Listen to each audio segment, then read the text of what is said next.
is the answer to all our prayers. God is the answer to all our prayers. Elijah calling on Mount Carmel. He sent him fire for he had the answer. He sent him fire for he had the answer. Remember blessed Hannah, we read about this Hannah. In the temple at a place called Shiloh, She gave thanks unto the Lord. there is no one holy like you, Father. Oh, you have remembered me. And blessed me, receive all glory, there is none like you. Oh, you have remembered me. And blessed me, receive all glory, there is none like you. Baba mtakatifu, katika jina la Yesu Kristo, asubuhi hii ya leo twaja mbele zako tukiwa na sifa na shukurani.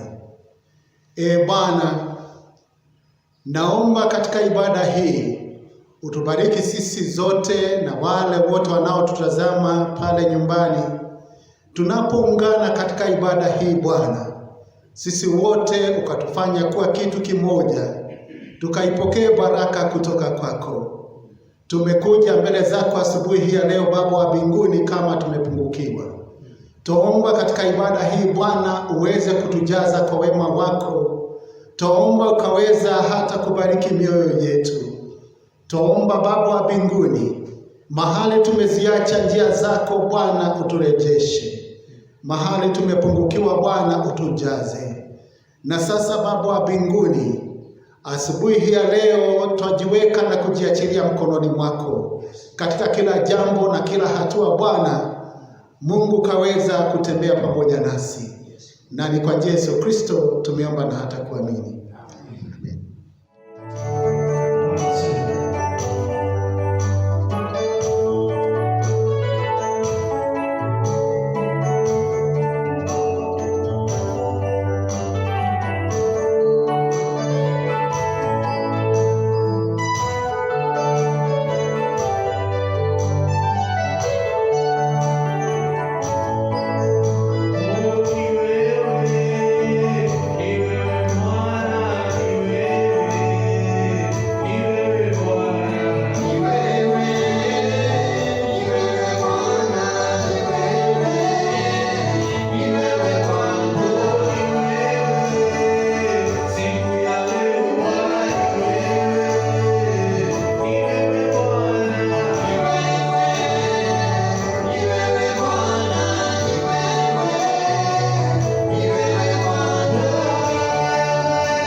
Mungu Baba, Mungu Mwana na Mungu Roho Mtakatifu, Baba wa mbinguni, kama unavyoishi milele, ombi letu ni kwamba Mungu wetu, wewe ambao umekuwa sehemu yetu, ukaendelee Bwana kuwa pamoja nasi na kunena na roho zetu.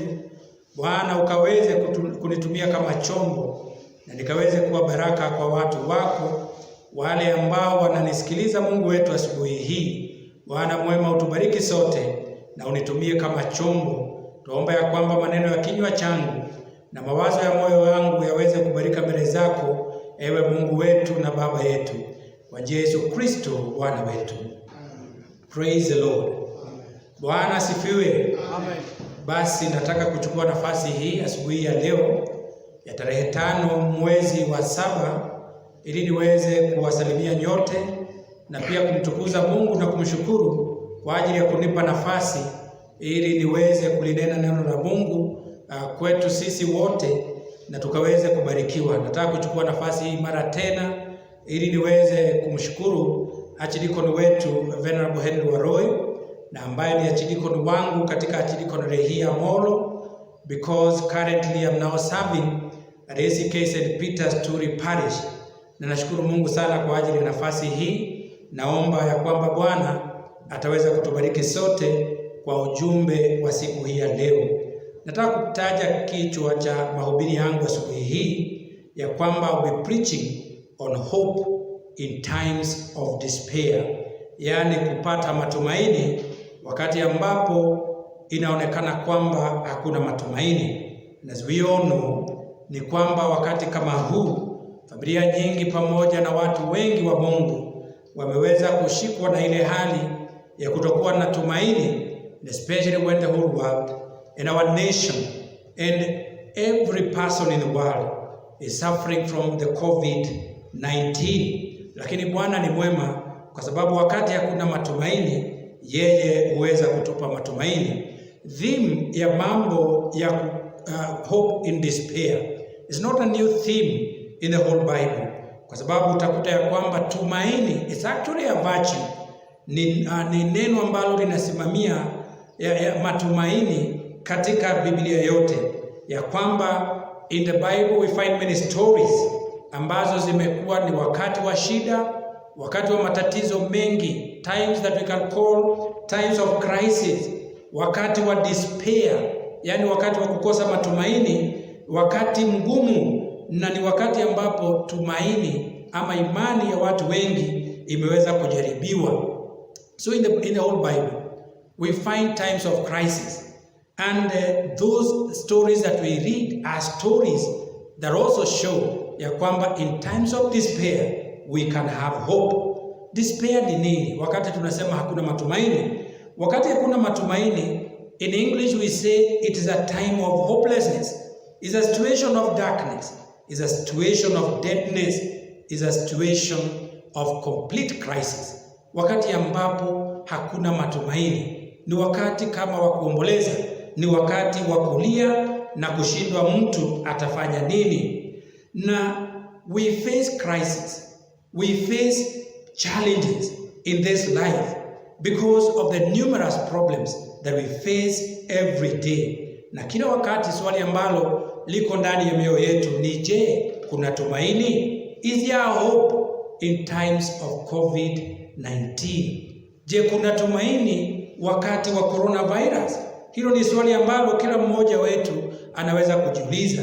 Ni wakati ambapo hata nchi ambazo tulidhania kwamba zimesimama vizuri kwa sababu ya fedha, kwa sababu ya sophistications ambazo wako nazo, tukafikiria kwamba hakuna lolote ambalo linaweza kuwayumbisha.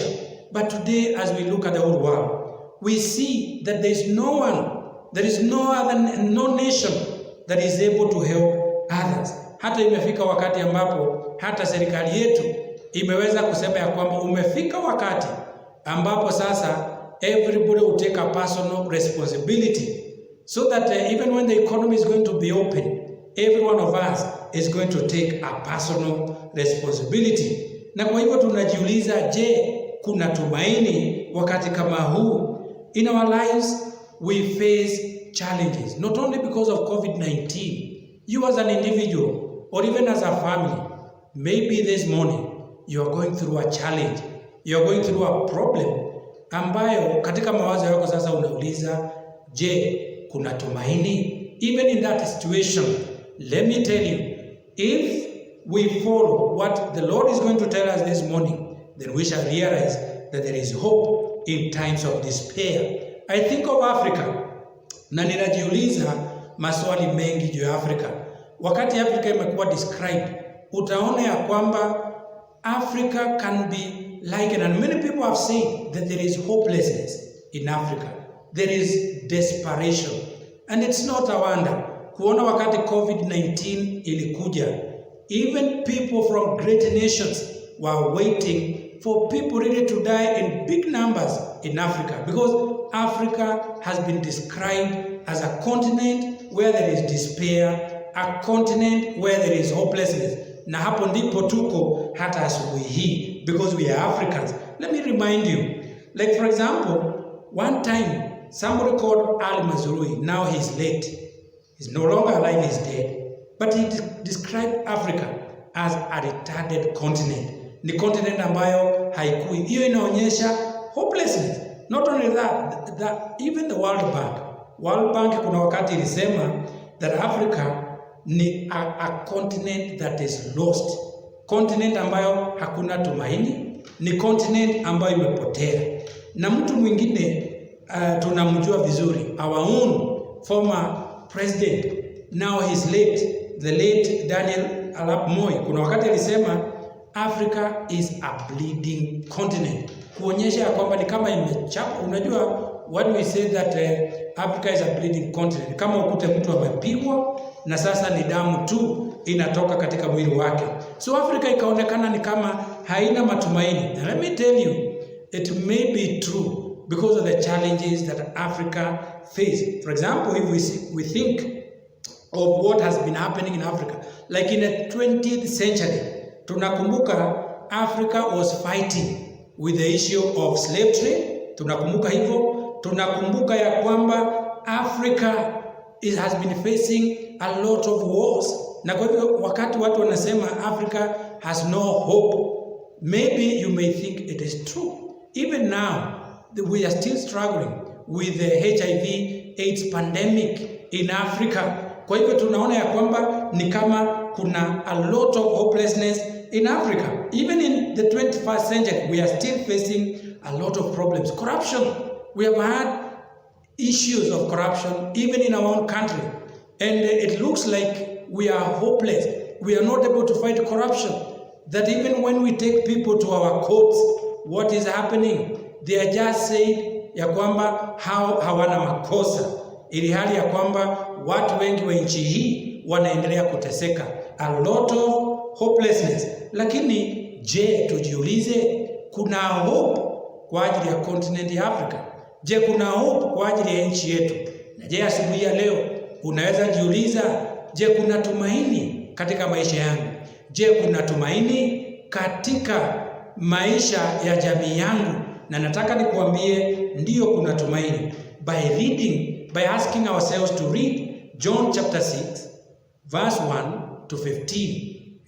Injili ya Yohana sura ya 6 mstari wa kwanza hadi 15. Sitaki tusome ni mrefu, lakini even when you are there in your home, mahali popote ulipo wakati kama huu, I want to challenge you that you alone can also read. Unaweza kujisomea Injili ya Yohana sura ya 6 mstari wa kwanza hadi 15, kwa maana mimi nitaweza tu kueleza. Let me say this. There is hope in despair. Kuna tumaini wakati ambapo kunaonekana kana kwamba hakuna matumaini. Tukitia imani yetu ndani ya Yesu ambaye wakati huu katika sura ya 6 ya Yohana mstari wa kwanza hadi 15 alikuwa akiwapa ama alifanya muujiza wa kuwapa watu 5,000 chakula na hata kikabaki. You know, before he performed that miracle, it was a situation of hopelessness. Kabla ya Yesu kutenda muujiza huu wa kuwalisha wale watu zaidi ya 5,000 kwa mikate 5 na samaki wawili, ninakuambia kwamba ilikuwa ni wakati ambapo kulikuwa hakuna matumaini. Nataka tu nikukumbushe hadithi hiyo ya kwamba Yesu alikuwa amevuka upande mwingine wa ziwa na watu wakamfuata. Biblia inasema ya kwamba ni kwa sababu alikuwa ametenda muujiza mwingine ndipo watu wakaweza kumfuata. Walipokuwa mahali pale, hali ya kukosa matumaini ikaingia. Na ilikuwa ni hali gani? Ilikuwa ni kwamba hawa watu ambao ni umati mkubwa hakukuwa na chakula. Kwa hivyo Yesu akauliza swali ambalo ni ngumu. Akawauliza wanafunzi wake, sasa tutanunua wapi chakula ambacho kitawatosha watu hawa? You know, that's a question that Jesus is asking. And although Jesus knew what he was going to do, hata ingawaje Yesu alijua atakuja kutenda muujiza, unaona kulikuwa na despair. Na hata swali lake yeye mwenyewe linaonyesha despair. Although yeye ni Mungu na alijua atatenda nini, aliuliza, je, watu hao wote tutatoa chakula wapi ya kuwalisha? Just imagine you as a father in a home, na unauliza mke wako na watoto, tutatoa wapi chakula? Hilo ni swali ambalo linaonyesha despair. Even the father has despair. He saying, tutatoa wapi chakula ya kuwalisha? Lakini desperation inaonekana zaidi wakati mwanafunzi wake mmoja aliweza kumjibu. Huyu mwanafunzi wa Yesu alijibu, na anaitwa Filipo. Philip akamjibu Yesu akasema, 8 months wages would not buy enough bread for each one to have a bite. Anasema hivyo mstari wa 7, ati hata kama watu wamelipwa mishahara ya miezi 8 chakula hawawezi kupata. Can you imagine? I want you to see desperation there, ya kwamba hata kwa nini asemi hata mshahara wa mwezi mmoja? Anataja hata tukiongeza mshahara wa miezi 8 hatuwezi kununua chakula ambacho all these people they will only have a bite. Hiyo ni desperation kabisa, kwa sababu sasa anaona ya kwamba hakuna hope, hakuna matumaini. Na mstari wa 8 pia another desperation. Andrew, Simon Peter's brother, and Andrea ni brother wa Simon Peter, naye anasema hivi, hebu sikiliza, anasema, here is a boy with 5 loaves and 2 small fish, but how far will they go among many? Imagine, anasema hapa kuna kijana, hata asemi hapa kuna mwanaume. Maybe ingeonekana kama ni situation nzuri. Anasema kuna kijana mdogo na ako na mikate 5, na anasema samaki 2 wadogo. I'm wondering, kwa nini asemi just 2 fish? Anasema samaki 2 wadogo. Hiyo ni a situation of hopelessness. Yaani kila kitu ni kidogo, samaki ni wadogo, kijana ambaye amebeba ni mdogo. And now, wakati Jesus intervened, wakati Yesu aliingilia mahali hakuna matumaini, kukawa na matumaini. Kwa sababu alifanya nini? Hebu ona, Yesu akasema in verse 10, and that one I like so much. Yesu akasema, hebu waketishe watu. Can you imagine? Hebu waketishe watu. Sasa nataka nikuletee habari hii. Watu walikuwa wamesimama all through, and there was a lot of grass. Kulikuwa na nyasi, lakini watu wamesimama. Nyasi kama hii ya St. Albert, watu ni kusimama tu, na you can imagine they can sit. Let me bring you this question, ama swala hili niseme hivi, ya kwamba wakati uko na shida, wakati uko na matatizo, wakati uko na kukosa tumaini, ni vigumu sana kuketi. Unaona mtu anazunguka hapa na pale akitafuta msaada na akiongea na watu. This morning I want to tell you, there is hope in desperation when Jesus enters the scene. Wakati Yesu anaingia pale, ndipo matumaini yanaanza anakuambia, hebu keti sasa. I want to tell you this morning, sijui ni nini ambacho unapitia.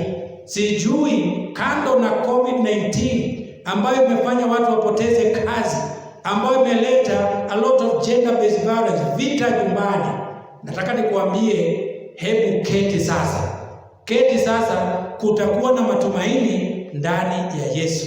When people sat, watu walipoketi, Jesus now performed a miracle. Akasema huyo kijana aletwe. Akaitishwa mikate yake 5. Although we may feel sorry for the boy, that boy was very wise. Amebeba mikate na wale wengine hawakuwa wamebeba lunch, na sasa yake ndio anaitishwa. It's good to carry because you'll be blessed. Alafu ikawa kwamba akaitishwa wale samaki 2.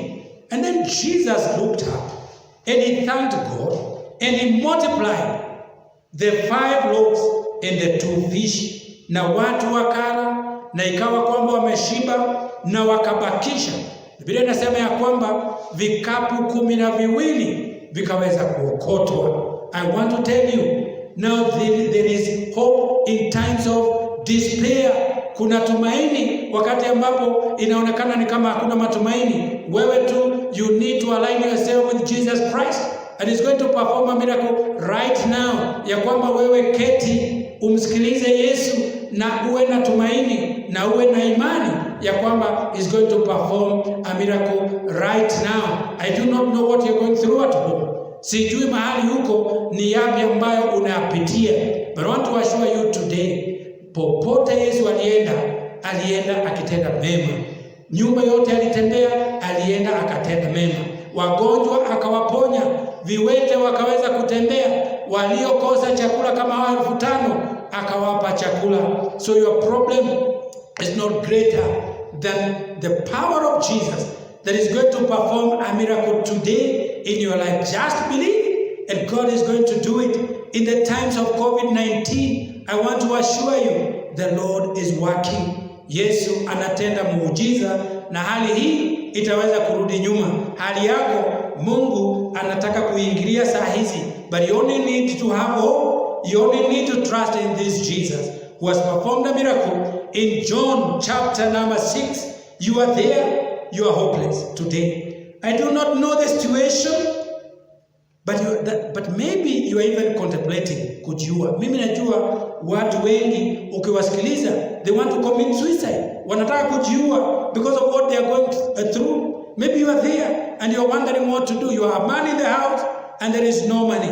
And now you are contemplating kuanza kutumia drugs and substance abuse. I want to tell you today ya kwamba ukimtumainia Bwana anaenda kuingilia your situation. You may be there, and because of what has happened, you are even thinking of revenging. Unataka sasa kuharm another person. Unataka sasa kulipisha kisasi. I want to tell you today that there is hope in times of desperation. There is hope in Jesus Christ. Lakini before I finish also, I want to talk about the boy who had the 5 loaves and 2 fish. Huyu kijana hata alipoitishwa na Yesu ili aweze kufanya muujiza, kijana hakukataa. It is good to give whatever little that you have.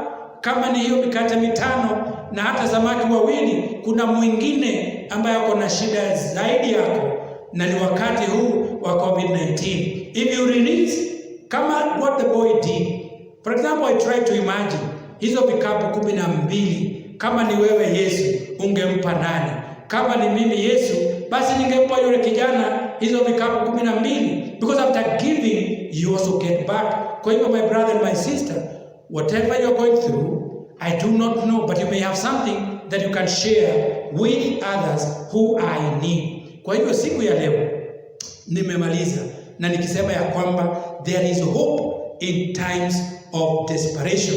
We can actually sing with Edward Mott, who in 1834 was inspired to write the words of the hymn, "My hope is built on nothing less." And the song says, "My hope is built on nothing less than Jesus' blood and righteousness. I dare not trust the sweetest frame, but only lean on Jesus' name. On Christ the solid rock I stand. All of the ground is sinking sand. All of the ground is sinking. Nothing but sinking sand. Time for us to give our offertory. Na tunapotoa, ninaomba ukiwa pale nyumbani, pia let us support our church through the pay bill which is there on the screen, ili tuweze kusupport kanisa letu hasa wakati huu ulio mgumu sana. God bless you. A chorus please.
sadaka na matoleo yetu.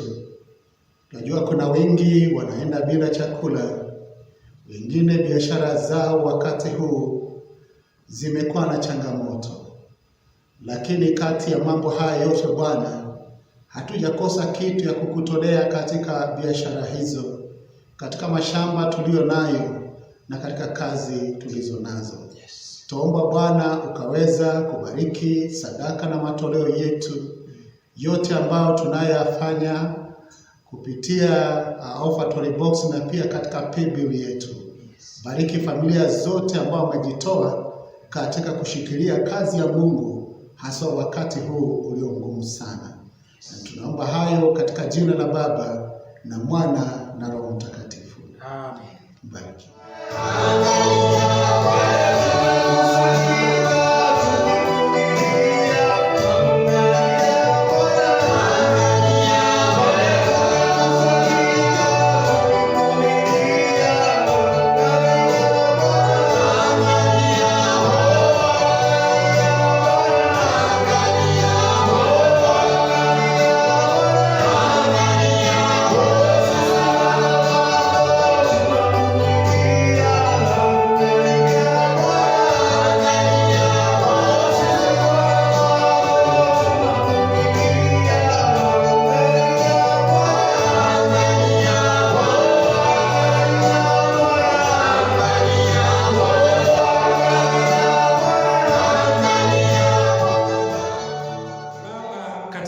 Jina la Yesu Kristo, Biblia tuonyesha kwamba wewe ndiye jana, leo na hata milele. Wakati ambapo hakukuwa na matumaini siku za zamani, uliweza kuingilia na kutenda muujiza, na watu ambao walikosa matumaini wakawa na matumaini. Kuna hali ngumu ambayo imeikumba dunia yote na nchi yetu ya Kenya, na kila mahali watu wanalia. Wanalia ni kwa sababu ya ugonjwa wa corona, na inashangaza na watu wanajiuliza, je, kuna matumaini wakati kama huu? Kuna wale ambao wako katika jamii zao na yale wanapitia ni magumu sana, pengine ukosefu wa fedha, pengine hakuna amani katika nyumba, pengine kuna mapigano na mavurugano, hata kwingine kuna mauaji, na watu wanajiuliza, je, kuna tumaini? Baba wa mbinguni, tunakushukuru kwa ajili ya hadithi ambayo wewe Yesu mwana wa Mungu uliweza kutenda muujiza kutumia samaki 5, samaki 2 na mikate 5. Na wakati ule ukatenda muujiza, watu wakashiba na hata kubakisha. Twaomba ya kwamba katika hali zetu ukaweze kutupa tumaini.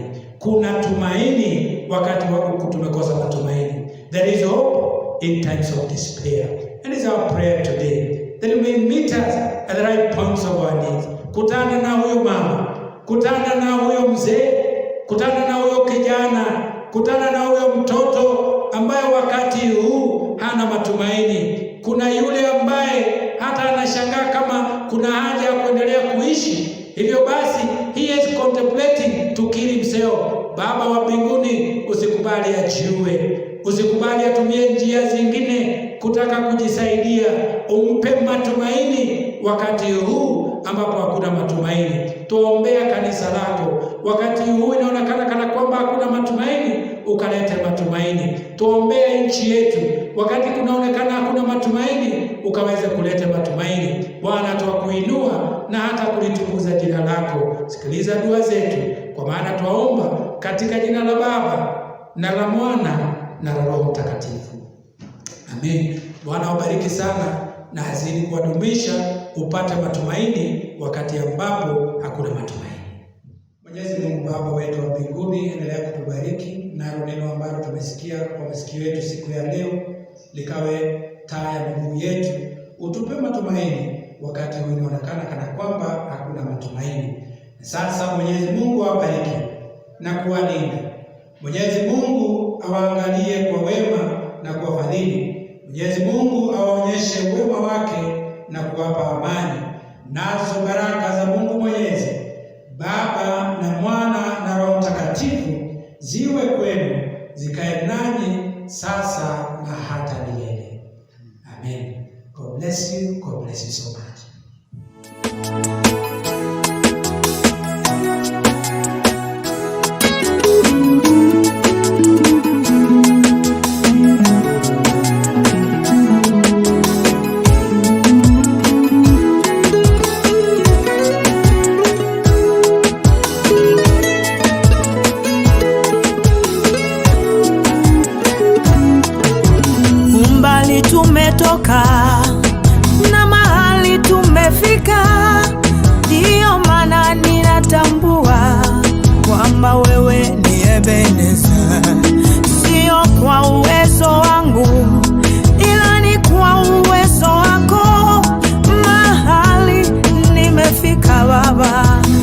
acha nikushuhudie.